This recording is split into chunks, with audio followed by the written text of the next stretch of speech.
So hello students, welcome to my live lecture. So my name is Momin Abdullah and my qualification is MSc B.Ed and I am teaching physics for the past 7 years to class 11th and class 12th student. 7 साल से पिछले class 11th और class 12 के students को पढ़ा रहे हैं और आज यहाँ पे हम एक न्यू चैप्टर स्टार्ट करेंगे। ये है आपकी टेक्स्ट बुक में चैप्टर नंबर 6। चैप्टर नंबर 6 में मैकेनिकल प्रॉपर्टीज ऑफ सॉलिड्स हम पढ़ने वाले हैं। तो बेसिकली यहाँ पे सबसे पहले जो चैप्टर हम पढ़े हैं यूनिट्स एंड मेजरमेंट, ये चैप्टर हम कंप्लीट कर चुके हैं। सेकंड जो चैप्टर हम पढ़े थे मैथमेटिकल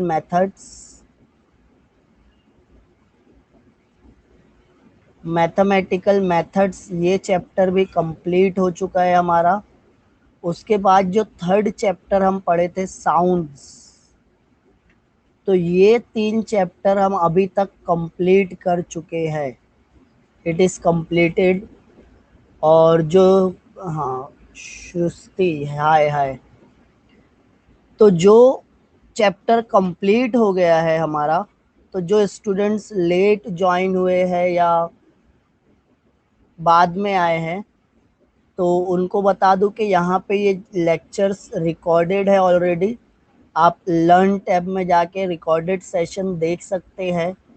आप जब ऐप डाउनलोड करोगे नून एकेडमी की, हम कौन से प्लेटफॉर्म पे पढ़ रहे हैं, नून एकेडमी के प्लेटफॉर्म पे पढ़ रहे हैं। तो जब आप ऐप डाउनलोड करोगे तो नून एकेडमी की ऐप में 2 टैब्स मिलेंगे आपको, एक फीड्स का, जब आप मेरे ग्रुप में आओगे तो फीड्स का मिलेगा, और लर्न मेरे क्या कोई भी ग्रुप में।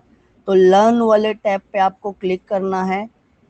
टॉपिक का नाम दिखेगा, टॉपिक के नाम के बाजू में कुछ ऐसे डाउन में बटन रहते हैं, ये बटन पे क्लिक करोगे तो आपको प्लेबैक का एक ऑप्शन दिखता है।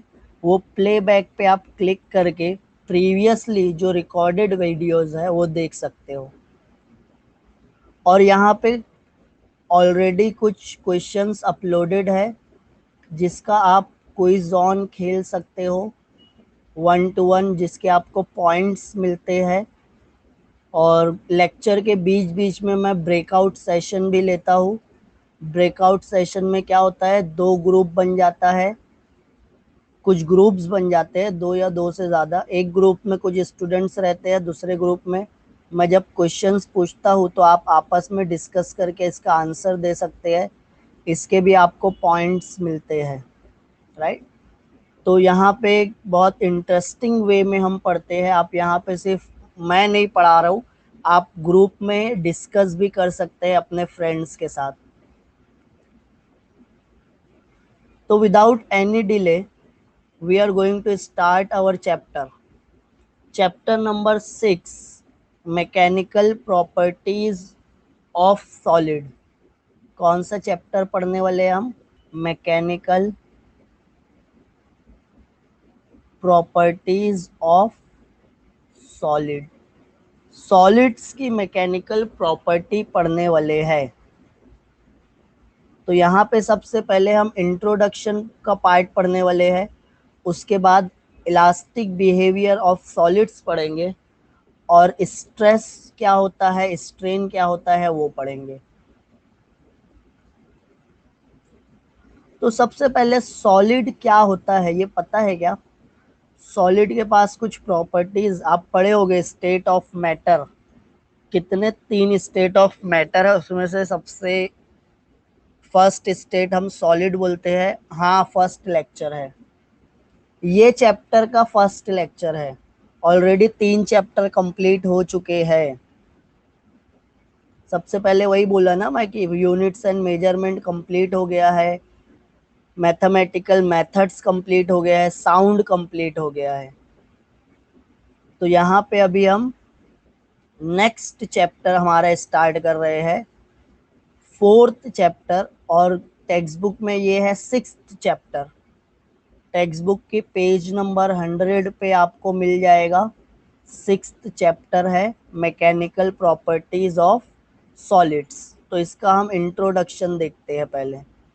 तो व्हाट इज सॉलिड? सॉलिड को कैसे बताओगे आप? सॉलिड की कुछ प्रॉपर्टीज है क्या? कौन कौन सी प्रॉपर्टीज पता है सॉलिड की, जो लिक्विड्स में नहीं होती या गैसेस में नहीं होती? हाँ, श्रुति का आंसर सही है। Definite shape and definite volume. Solid has fix shape. Very good. Solid का शेप क्या होता है? फिक्स होता है। साइज क्या होती है? फिक्स होती है। तो definite shape and size, right. Occupy some volume. अब जब ये डेफिनेट शेप है और हमको इसका शेप चेंज करना है, क्या करना है? शेप चेंज करना है।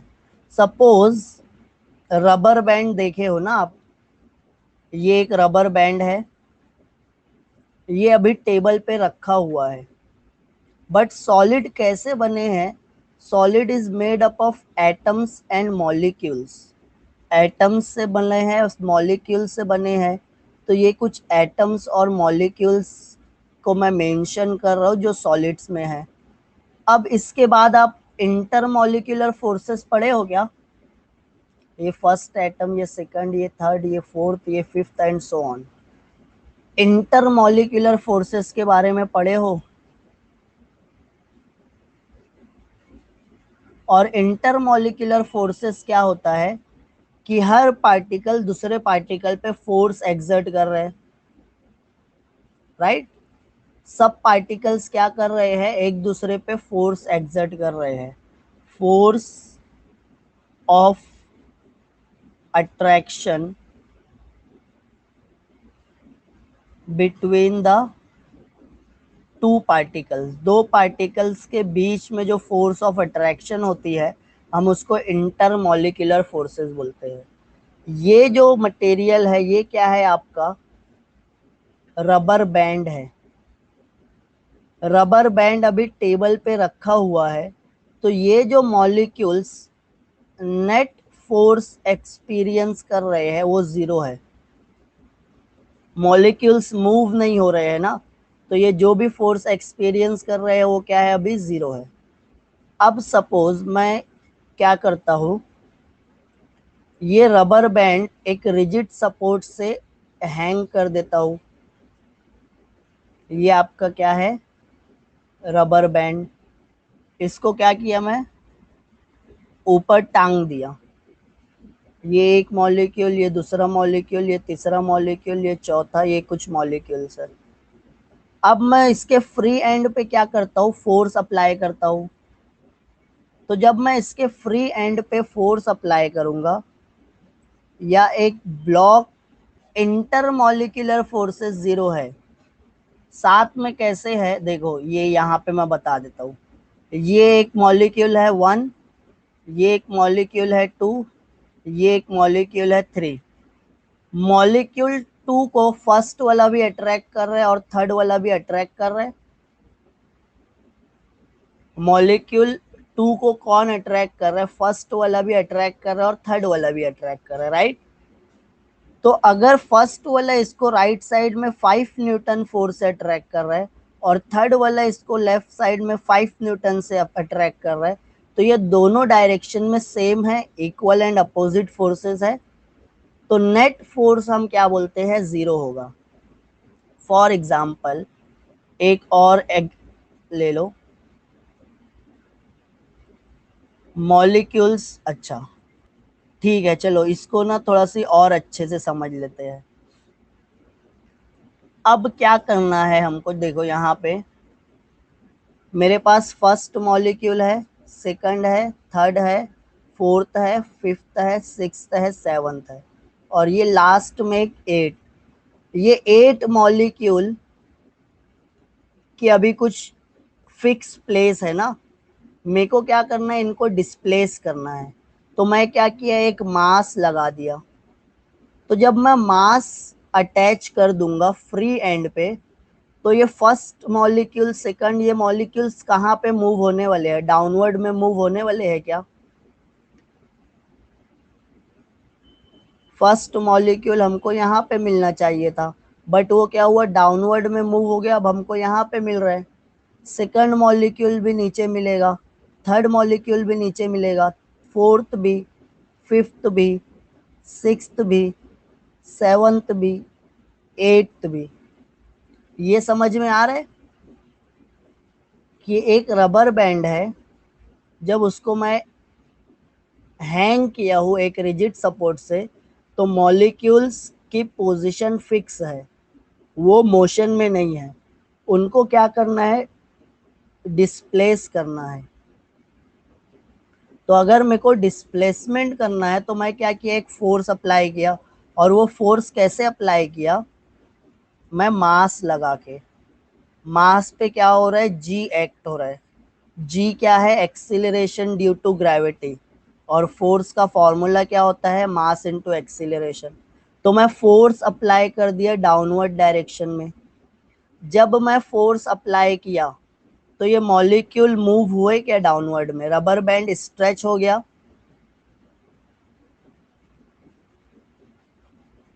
नहीं समझ में आ रहा है?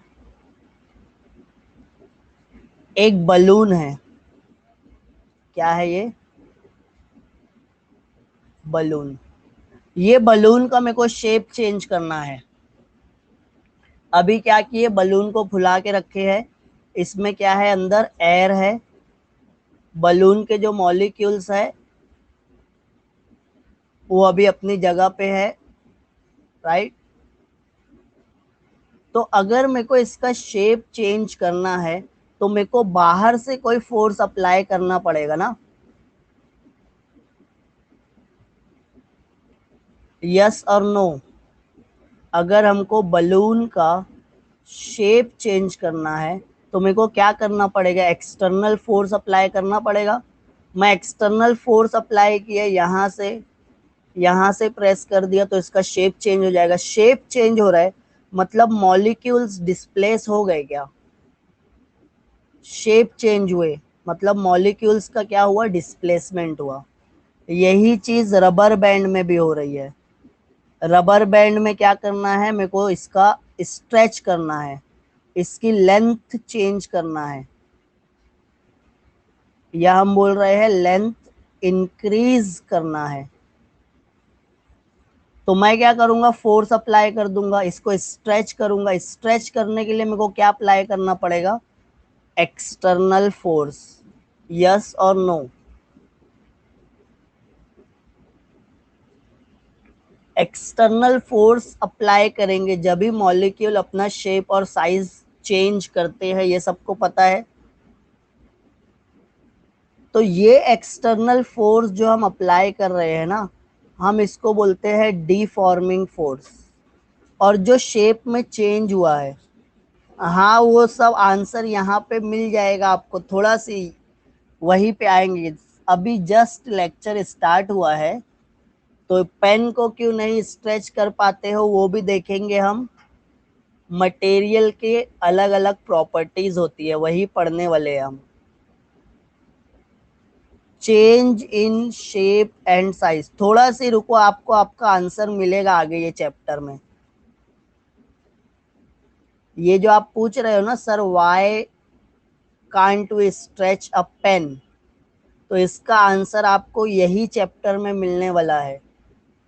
समझ में आ रहा है किशोर? अभी जस्ट लेक्चर स्टार्ट हुआ है, स्टार्ट करते हैं, चैप्टर खत्म होते होते आपको आंसर मिल जाएगा। कुछ बेसिक चीजें बता रहा हूँ, वो पहले समझ लेते हैं, फिर उसके बाद आपके क्वेश्चन पे भी आ जाएंगे। Change in shape and size, shape और साइज चेंज हुआ क्या? तो जो भी शेप और साइज चेंज होता है एक्सटर्नल फोर्स के लिए, ये चेंज को हम क्या बोलते हैं, डिफॉर्मेशन। डिफॉर्मेशन का मतलब होता है change in shape and size of the object. और जो एक्सटर्नल फोर्स इसके लिए रिस्पॉन्सिबल है, उसको हम क्या बोलते हैं, डिफॉर्मिंग फोर्स। तो यहाँ पे दो वर्ड है, एक है डिफॉर्मेशन। डिफॉर्मेशन मतलब क्या होता है, change in shape and size of object. एक ऑब्जेक्ट का शेप या साइज चेंज करना है, चेंज हुआ तो आप बोलोगे डिफॉर्मेशन प्रोड्यूस हुआ। और ये डिफॉर्मेशन कौन प्रोड्यूस करता है, डिफॉर्मेशन किसकी वजह से होता है, तो हम बोलेंगे डिफॉर्मिंग फोर्स की वजह से होता है। इसको आप एक्सटर्नल फोर्स भी बोल सकते हो। Deforming force means external force. The force which is responsible for deformation is called deforming force। तो ये दो टर्म की मीनिंग समझ में आ गई। ये दो टर्म्स की मीनिंग समझी क्या। व्हाट इज डिफॉर्मेशन, डिफॉर्मेशन का मतलब होता है change in shape and size.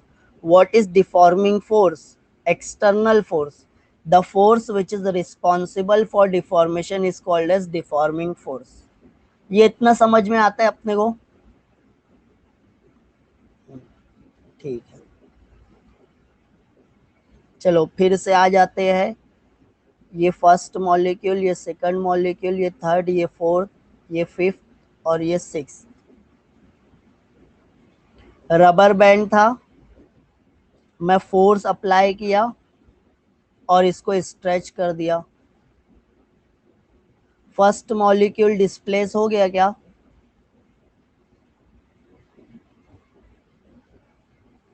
First molecule displace हुआ क्या, सेकंड मॉलिक्यूल डिस्प्लेस हुआ क्या, थर्ड मॉलिक्यूल डिस्प्लेस हुआ क्या।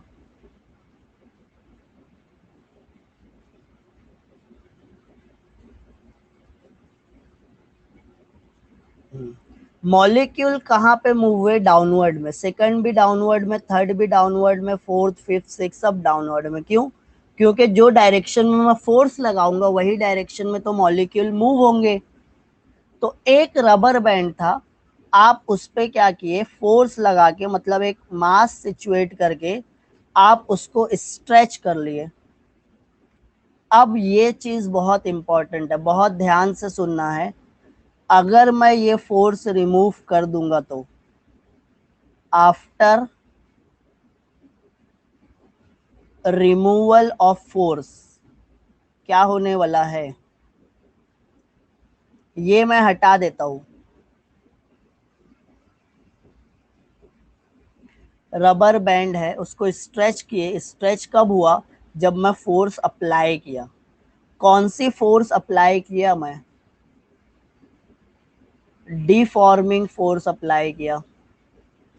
अब अगर मैं डिफॉर्मिंग फोर्स को रिमूव कर देता हूं तो मॉलिक्यूल अपना ओरिजिनल शेप और साइज ले लेगा क्या।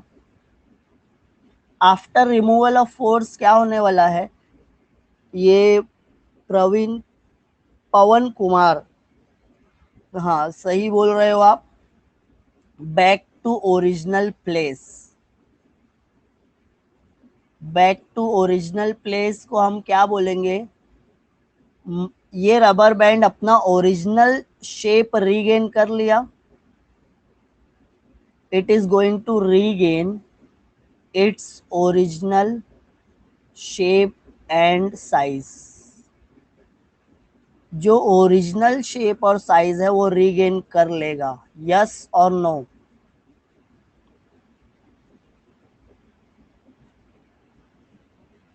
अब अगर मैं बोल रहा हूँ ये अपना ओरिजिनल शेप रीगेन कर रहा है, तो फोर्स जब हटाए तो ये सिक्स्थ वाला मॉलिक्यूल को अगर अपनी ओरिजिनल प्लेस पे जाना है तो इसका मोशन कौन सी डायरेक्शन में हुआ, अपवर्ड या डाउनवर्ड। इसको क्या करना है, फिर से अपनी जगह पे जाना है। तो ये अब अपवर्ड, फिफ्थ वाला भी अपवर्ड, फोर्थ वाला भी अपवर्ड, थर्ड वाला भी अपवर्ड, सेकंड, अब सब कहाँ पे मूव हो गए, अप। फोर्स रिमूव करने के बाद अप में कैसे मूव हुए, हमको अगर डाउन में मूव कराना था तो मैं फोर्स अप्लाई किया था, तो ये अपवर्ड मूव हुए अपवर्ड डायरेक्शन में, तो यहां पे भी तो कोई ना कोई फोर्स होगी, कोई तो फोर्स होगी जो मॉलिक्यूल्स को वापस अपनी जगह पे लेके जा रही है। ये समझ में आ रही है क्या?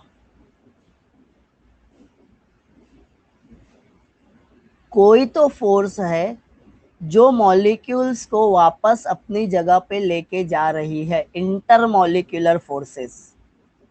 हाँ, ये जो इंटरमॉलिक्यूलर फोर्सेस है ना, इसको हम नाम देते हैं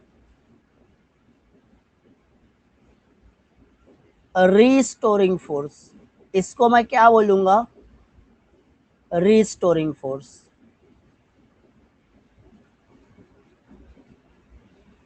समझ में आ रहा है? ये बात समझ में आती है कि अपने को अगर रीस्टोरिंग फोर्स नहीं रहेगी तो मॉलिक्यूल अपना ओरिजिनल शेप नहीं रीगेन करेंगे।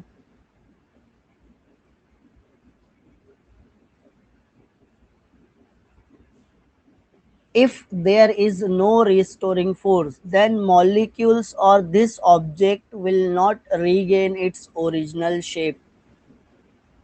तो जो ओरिजिनल शेप रीगेन कर रहा है ये ऑब्जेक्ट, वो किसकी वजह से कर रहा है?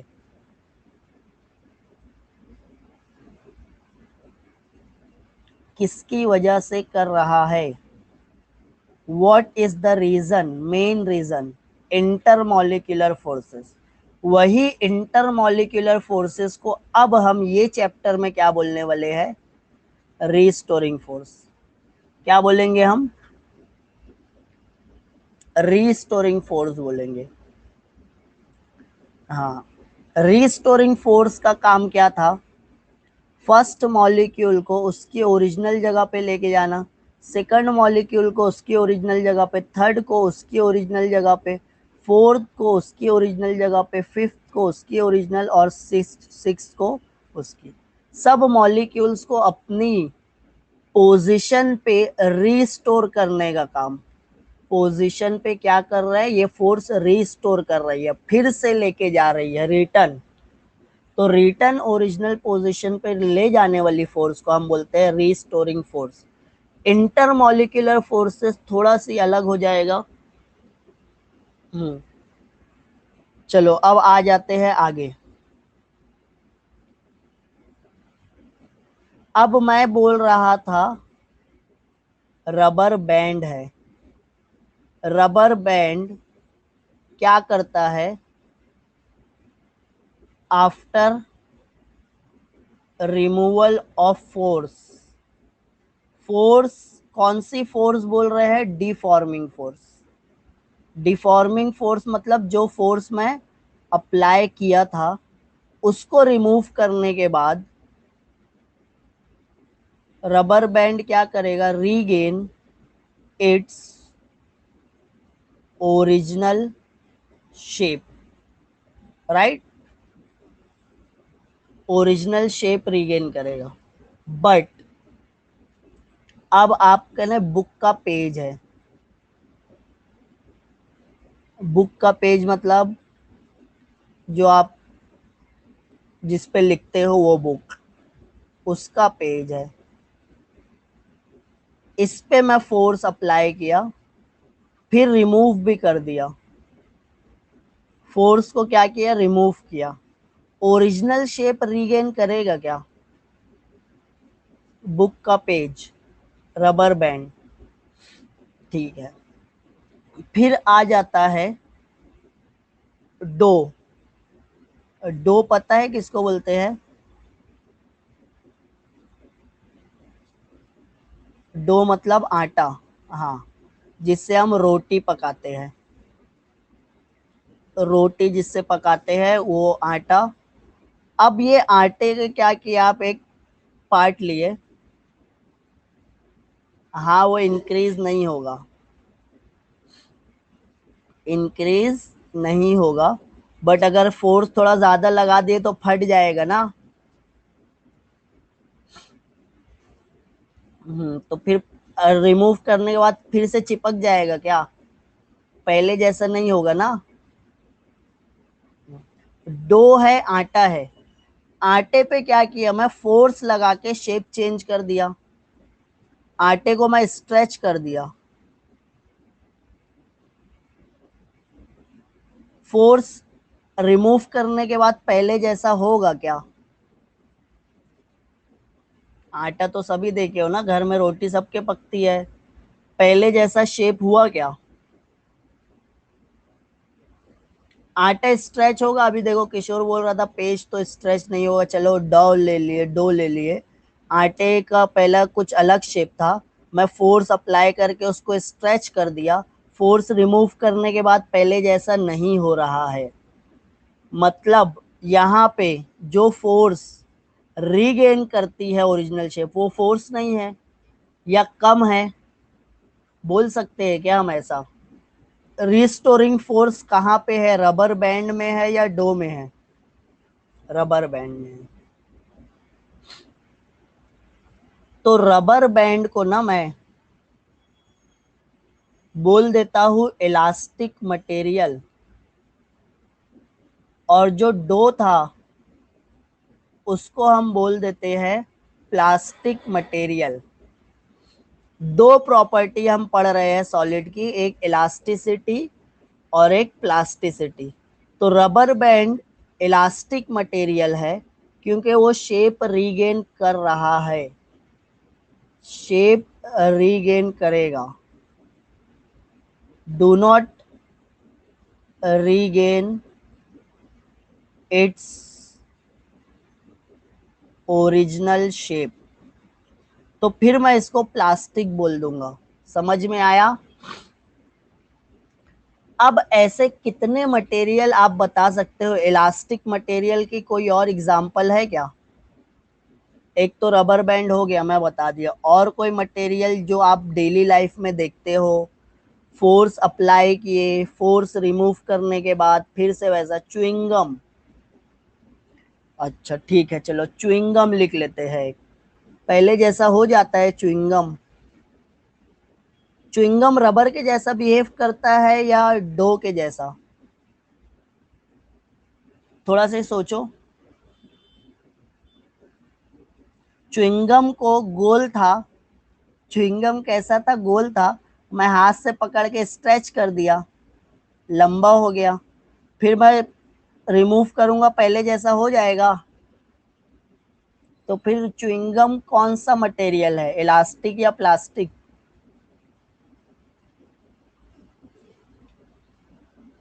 प्लास्टिक। तो यहाँ पे लिख लेते हैं च्युइंगम। चलो ठीक है। और कोई मटेरियल? प्लास्टिक। अच्छा, और कोई मटेरियल जिसको आप इलास्टिक बोल सकते हो? अच्छा, स्प्रिंग देखे हो क्या? स्प्रिंग देखे हो?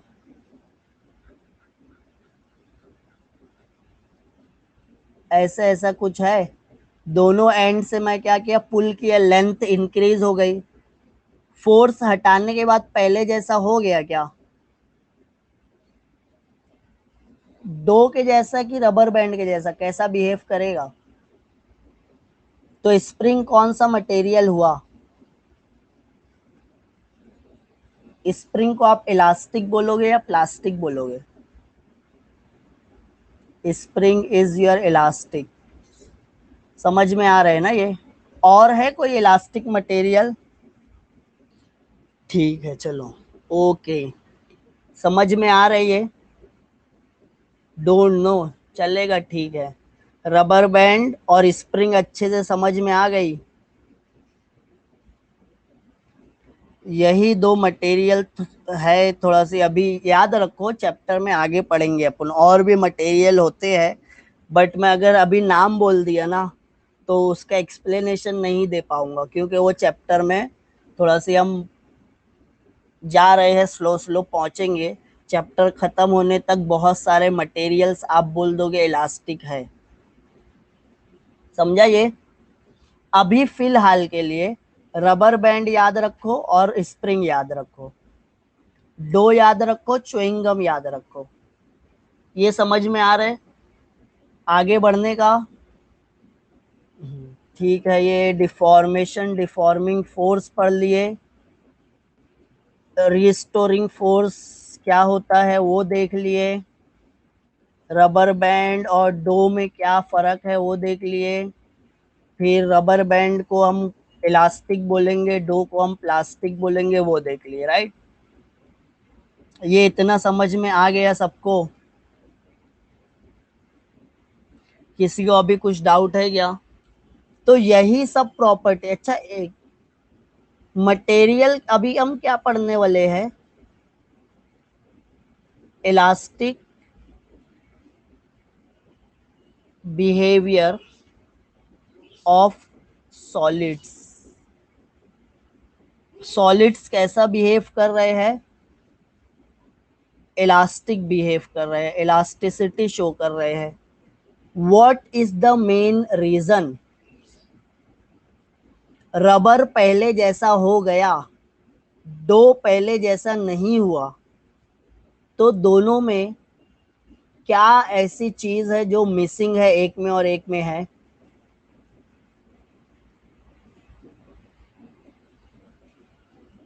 रबर को पहले जैसा करने के लिए कौन सी फोर्स थी? Restoring force. The main reason is restoring force.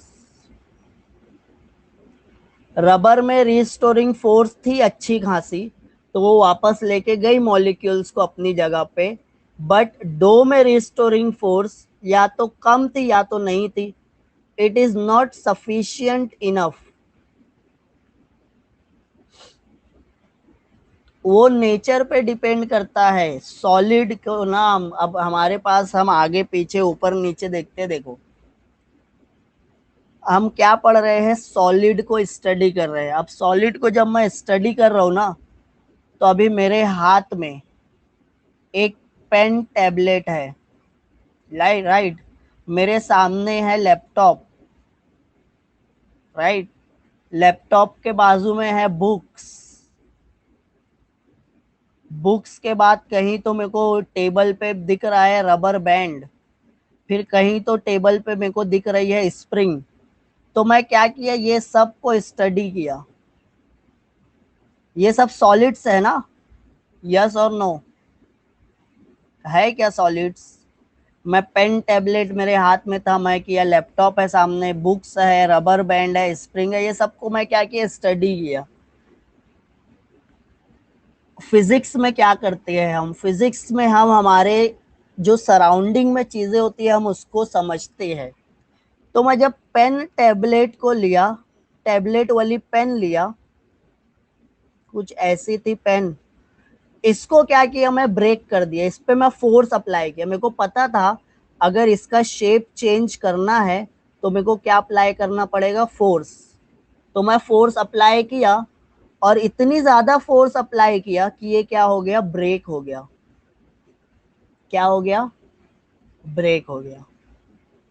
But break होने के बाद ये पहले जैसा नहीं हो पाया।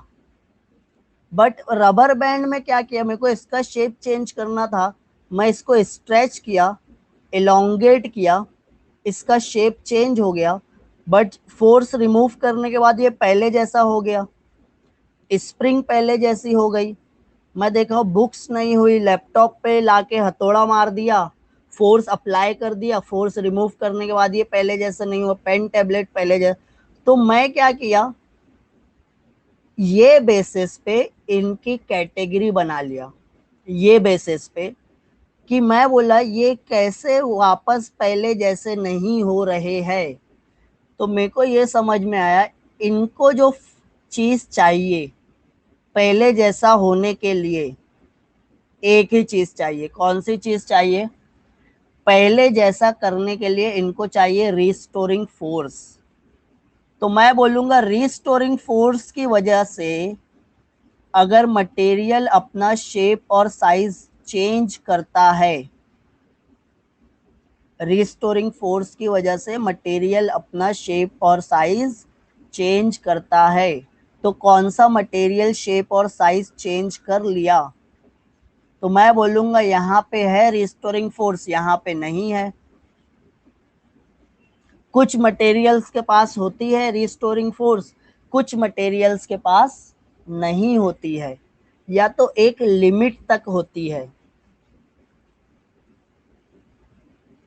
एक लिमिट तक कुछ ना कुछ रहेगा, but not sufficient enough to bring them back to their original position. उनकी ओरिजिनल पोजीशन पे ले जाने के जितनी फोर्स नहीं रहेगी। अब आटा देखो, आप आटे का शेप चेंज करते हो तो थोड़ा सी तो वो शेप रीगेन करेगा ना। डो बोल रहे हो आप, आटा बोल रहे हो, शेप चेंज करते हो, वो थोड़ा सी शेप रीगेन करता है। च्युइंगम बोल रहे हो, वो थोड़ा सी शेप रीगेन करता है। होती है ना रीगेन, उनकी चेंज होती है, किसकी नहीं हो रही है? बुक्स की। हाँ चलो बुक्स को साइड में रख दो, बुक्स को साइड में रख दो, पेन की भी होगी ना। ओके ओके, पेन की कैसे नहीं? अच्छा पेन किससे बना है? चलो बेसिक मटेरियल बना बता दो, प्लास्टिक बोल सकते हो क्या? Pen is made up of plastic. ठीक है, कोई भी प्लास्टिक ले लो ना, घर में प्लास्टिक की थैली होती है, बेसिक मटेरियल तो वही है ना। बेसिक मटेरियल तो वही है, तो घर में प्लास्टिक उठा लो और उस पर फोर्स लगा दो, देखो वो कैसा बिहेव कर रही है, रीगेन कर रही है ना नहीं कर रही है। अब अगर मैं यहाँ पे तुमको बोलूँ ना, मेटल की इलास्टिसिटी रबर से ज्यादा होती है। Metals are more elastic than rubber. Believe करोगे क्या? मान लोगे मेरी बात? अरे एक चीज बोल रहा हूँ, metals are more elastic than rubber.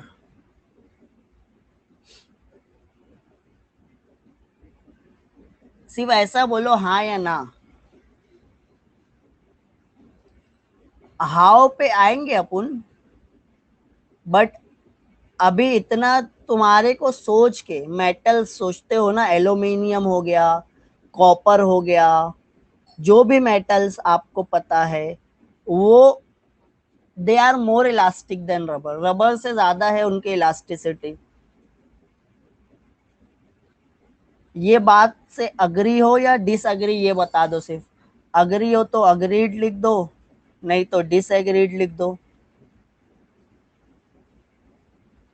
Agreed और डिसअग्री ये दो आंसर है, जल्दी से बोलो कौन कौन अग्री कर रहा है, कौन कौन डिसएग्री कर रहा है। अरे बोलो, कितने लोग हैं?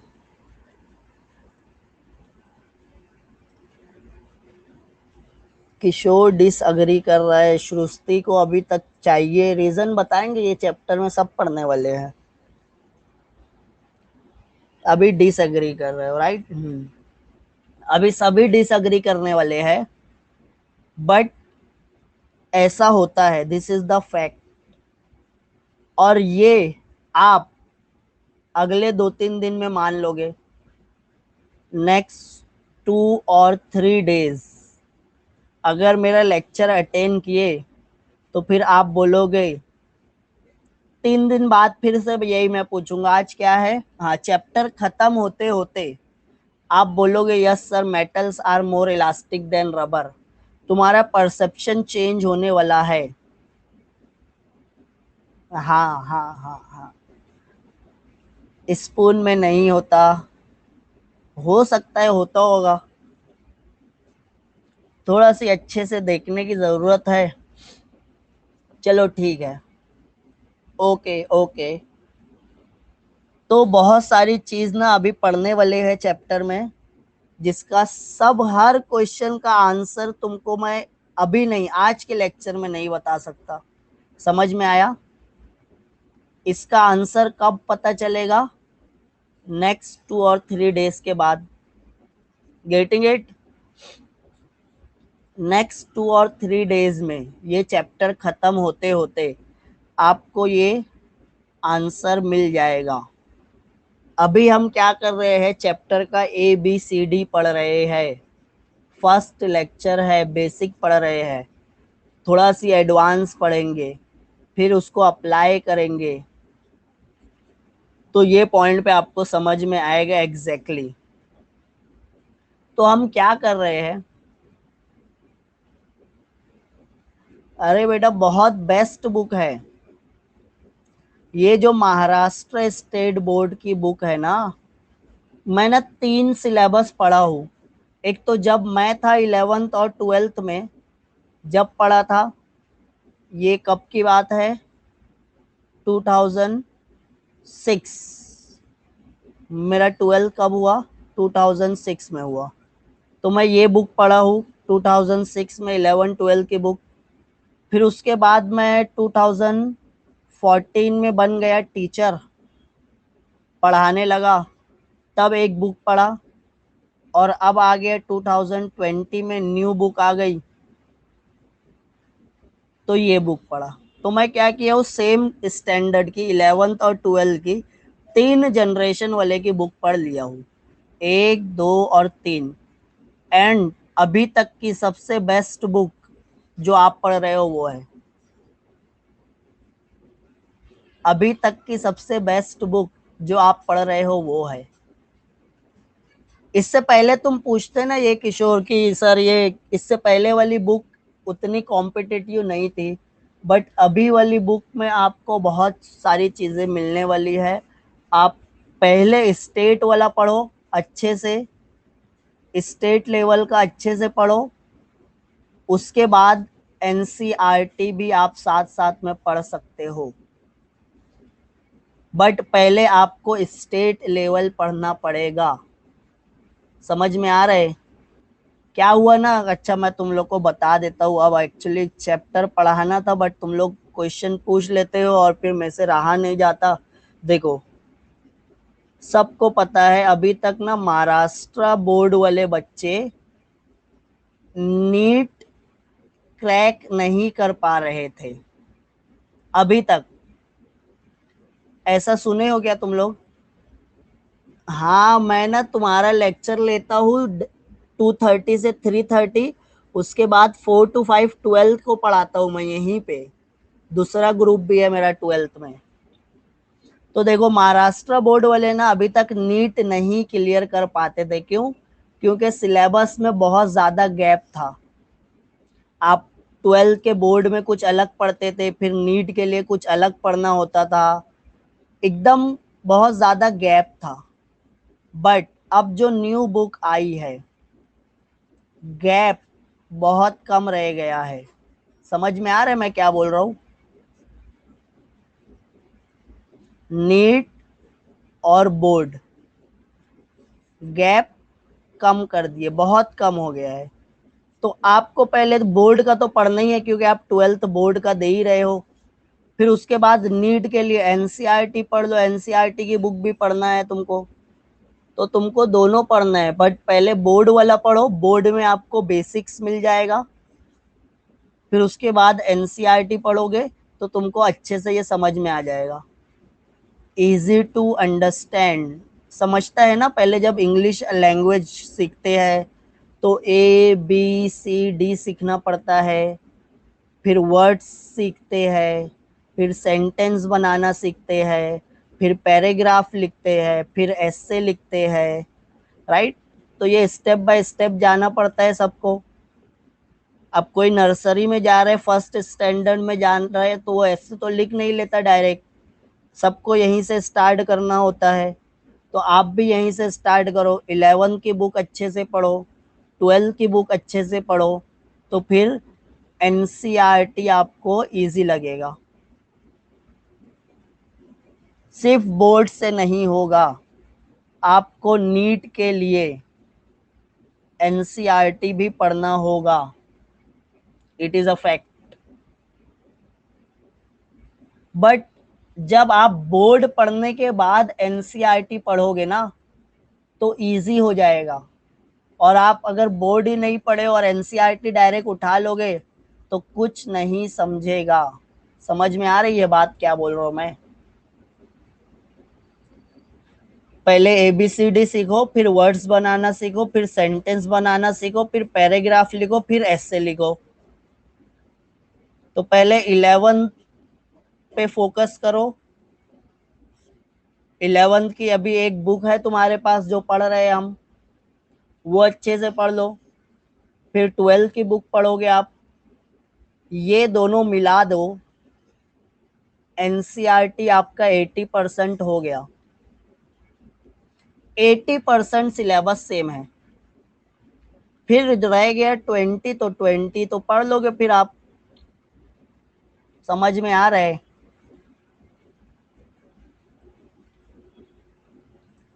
कंसेप्ट सेम है। 11th और 12th के जो बोर्ड में है ना कंसेप्ट, वही कंसेप्ट एनसीईआरटी में भी है। वही कंसेप्ट है।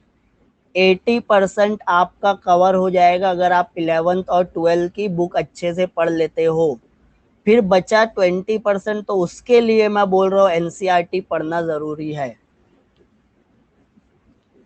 बाबा बाबा। और सर सीटी के लिए बस ये 11 12 हो गया।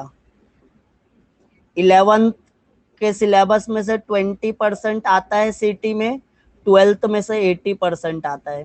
समझ रहे हो? सीटी जब एग्जाम प्रिपेयर करोगे तो 11 की टेक्स्ट बुक का 20% सिलेबस होता है, 12 की टेक्स्ट बुक का 80%। और ये दिया हुआ 11 का कौन कौन सा चैप्टर है सीटी के लिए। अभी मेरे को याद नहीं है, बट मैं तुमको बता दूंगा कौन कौन से चैप्टर्स पढ़ना है 11 के। तो ये 20% आपका प्रिपेयर हो जाएगा। और बाकी 80% जो होता है वो 12 के सिलेबस पे बेस्ड होता है। Getting it?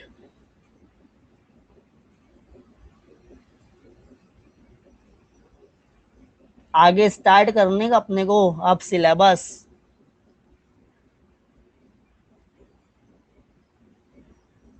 और किसी को कुछ डाउट है क्या? क्या क्या पढ़ लिया अपन? Maharashtra state seat. हाँ चलो ठीक है, अब डायरेक्ट ना थोड़ा सी आते हैं अपन अपने कंसेप्ट पे, जो अपन बीच में अटक गए थे। Elastic behaviour of solids. चलो, और एक चीज याद रखना, अगर इंट्रेंस देना है तो न्यूमेरिकल्स बहुत अच्छे से करना है। फिजिक्स के लिए बोल रहा हूँ, न्यूमेरिकल्स पे फोकस करो। न्यूमेरिकल्स पे कब फोकस करोगे? जब थ्योरी के कंसेप्ट आपके क्लियर रहेंगे।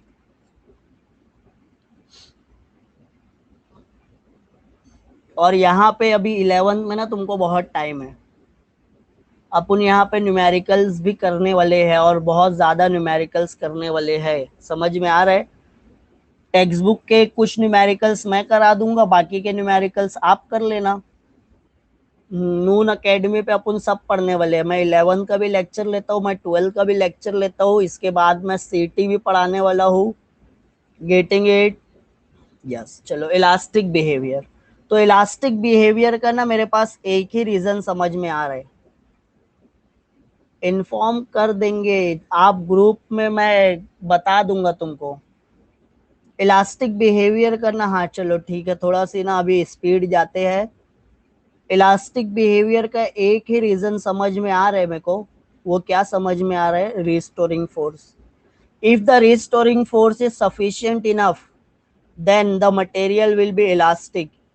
अगर रिस्टोरिंग फोर्स है ठीक ठाक, पार्टिकल्स को उनके ओरिजिनल पोजीशन पे रिस्टोर कर रही है, तो हम बोलेंगे वो इलास्टिक मटेरियल है। If the restoring force is not sufficient enough, then the material will not regain its original shape and size. That's why it is called as plastic material. ये बिहेव करते हैं ऐसा, वह वो स्टडी कर रहे हैं। कुछ मटेरियल के पास होती है, कुछ मटेरियल के पास नहीं होती, क्योंकि सबका नेचर क्या है, अलग अलग है। हर चीज का नेचर अलग अलग है।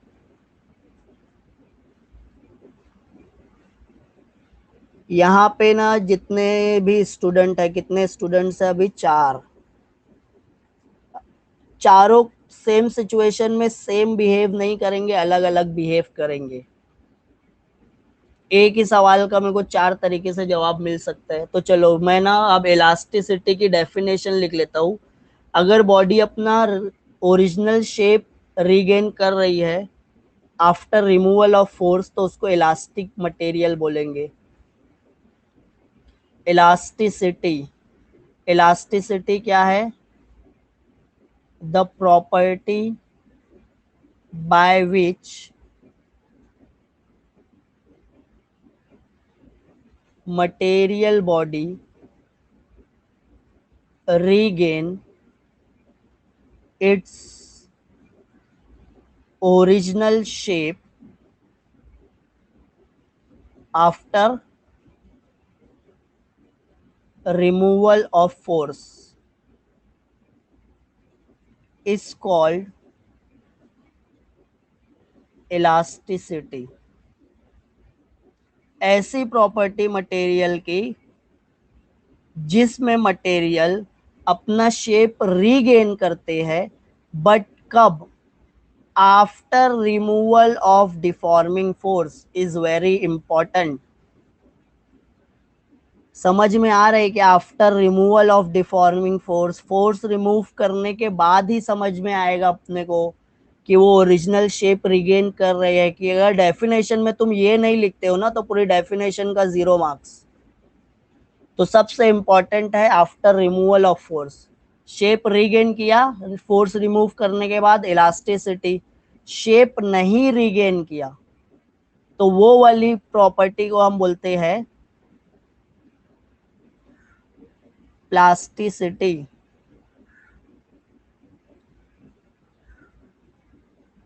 क्या बोलूंगा मैं?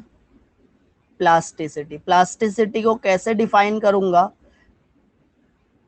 The property by which material body do not regain, regain की जगह पे मैं क्या रख दूंगा? Do not regain its original shape after removal of force is called as plasticity. Getting it? समझ में आ गया क्या? Elasticity, plasticity. आगे बढ़ने का, स्ट्रेस एंड स्ट्रेन। अगर आपको इलास्टिसिटी पढ़ना है, या इलास्टिसिटी में सबसे इंपॉर्टेंट दो ही टर्म है, एक स्ट्रेस है और दूसरा स्ट्रेन है। और ये स्ट्रेस और स्ट्रेन को हम बहुत डिटेल में पढ़ रहे होंगे, बहुत डिटेल में पढ़ने वाले हैं। पूरे चैप्टर में यही स्ट्रेस और स्ट्रेन है which is related to the elasticity. तो सबसे पहले स्ट्रेस की डेफिनेशन देखते हैं। What is stress? तो stress is nothing but the internal restoring force per unit area of a body. Internal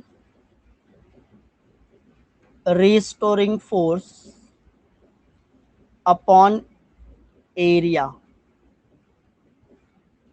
अब इंटरनल रिस्टोरिंग फोर्स को कैसे मेजर करेंगे?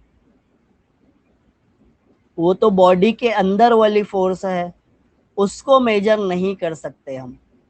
तो हम क्या करते हैं, देखो, मैं एक ऑब्जेक्ट को हैंग किया हूं रिजिड सपोर्ट से। एक पार्टिकल, दो पार्टिकल, तीन पार्टिकल, चार पार्टिकल, मैं फोर्स लगा दिया। ये रबर बैंड था। पार्टिकल्स को जितना मूव करना था मूव कर लिए। अब ये और स्ट्रेच नहीं हो रहा है, राइट? ये वाला 1 2 3 4, ये 1 2 3 4, 4 वाला ना अब ना नीचे जा रहा है ना ऊपर जा रहा है। समझ में आ रही है क्या बात? मैं एक मास हैंग कर दिया, रबर बैंड को जितना स्ट्रेच होना था हो गया। अब ये फोर्स ना नीचे जा रही है ना ऊपर जा रही है। तो क्या हुआ बेसिकली, जब ये, हाँ यहां पे देखो, एक चीज मैं बताता हूं, चलो ठीक है। साउंड पड़े है, साउंड पड़े हो क्या? मीन पोजीशन और इक्विलिब्रियम पोजीशन पता है? मीन पोजीशन और इक्विलिब्रियम पोजीशन, ये जो इनिशियल कंडीशन हम लेते हैं, इनिशियल कंडीशन में जो पार्टिकल्स की पोजीशन है वो क्या है? मीन पोजीशन है। कौन सी पोजीशन है? Mean position. अब ये जो पार्टिकल पॉइंट ओ पे था,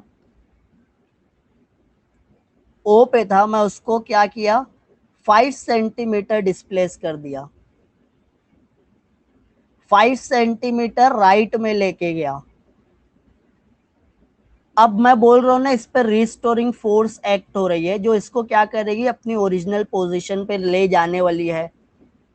ले जाने वाली है या नहीं? Restoring force.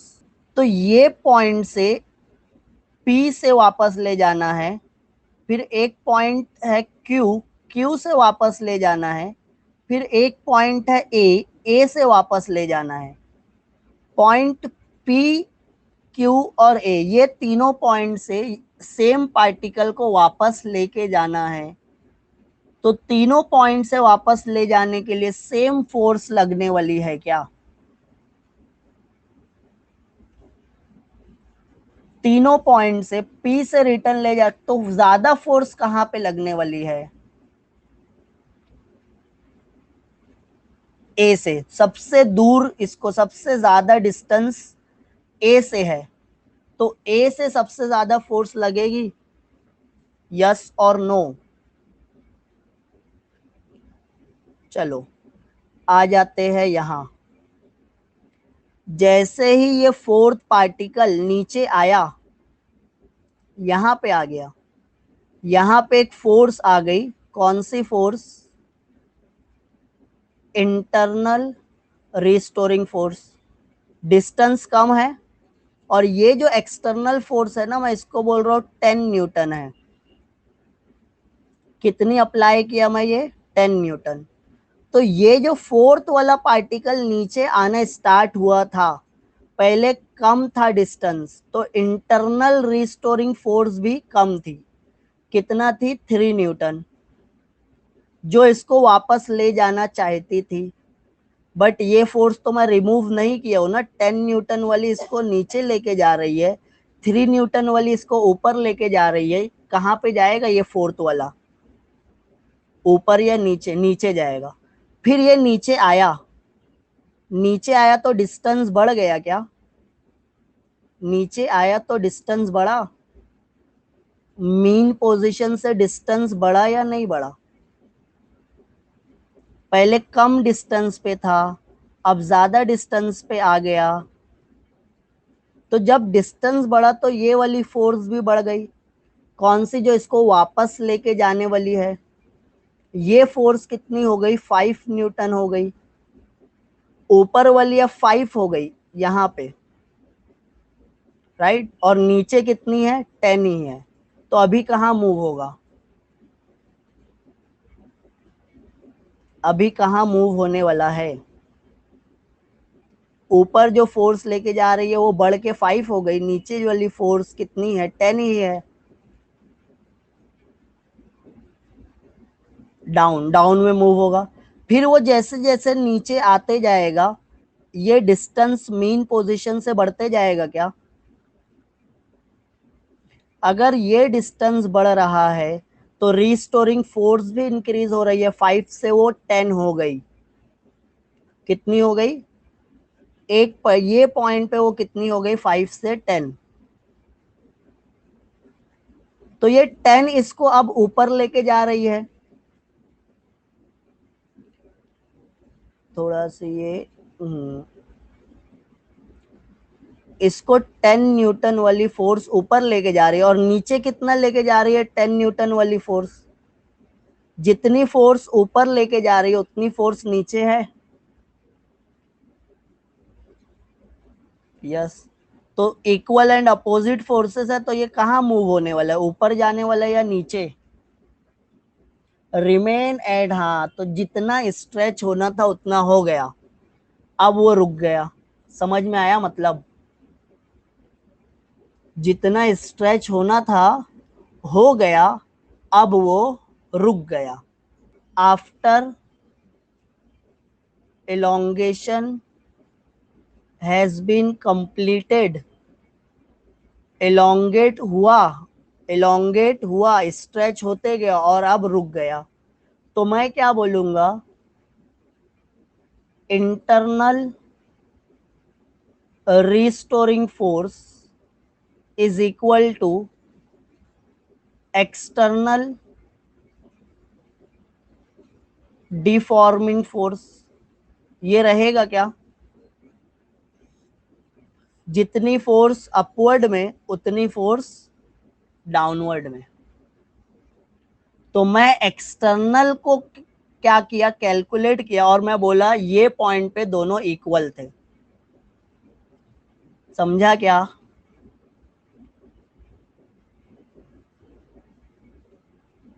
यस, सही बोल रहे हो।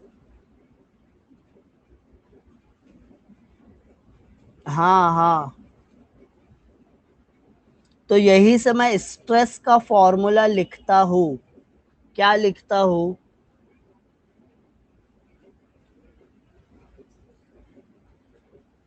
Deforming force divided by area. अब ये डिफॉर्मिंग फोर्स और इंटरनल फोर्स दोनों क्या है, सेम है। फोर्स, अच्छा यूनिट क्या हो जाएगा इसका, फोर्स का न्यूटन होता है, एरिया का मीटर स्क्वायर। डायमेंशन क्या हो जाएगा, L1 M1 T-2, और मीटर स्क्वायर मतलब L2, ऊपर आके -2 हो जाएगा, तो L-1 M1 T-2। समझा ये। क्योंकि पहले डिस्प्लेसमेंट कम था, पहले पार्टिकल अपनी जगह पे था, जब वो अपनी जगह पे है, अपनी जगह से डिस्प्लेस नहीं हुआ है, तो फोर्स उसको वापस लाने को ट्राई करेगी क्या। पार्टिकल अगर अपने इक्विलिब्रियम पोजीशन पे रहेगा तो फोर्स उसको वापस लाने ट्राई करेगी।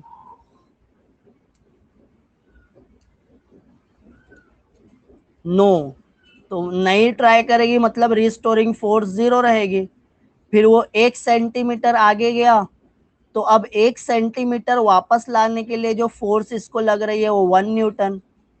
और अगर मैं पहले ही 10 न्यूटन बोल रहा हूँ रिस्टोरिंग फोर्स है, तो वो एक नहीं 10 सेंटीमीटर पहले ले आएगी, तो वो वापस तो नहीं गया ना अपनी, उसको ओरिजिनल पोजीशन पे लेके जाना है। तो जितनी दूर रहेगा वो ओरिजिनल पोजीशन से, उतनी ज्यादा फोर्स रिक्वायर्ड है उसको वापस ले जाने के लिए।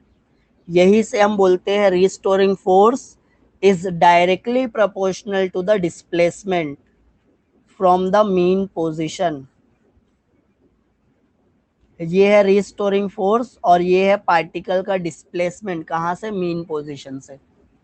समझा ये। एक पेज हुआ है आज पढ़ा के, आज के लिए चलो बस करते हैं, बाकी अब कल पढ़ेंगे। आई होप तुमको लेक्चर अच्छा लगा होगा, समझ में आया सबको जो पढ़े। कल same time same lecture continue करेंगे यही। चलो टाटा बाय बाय।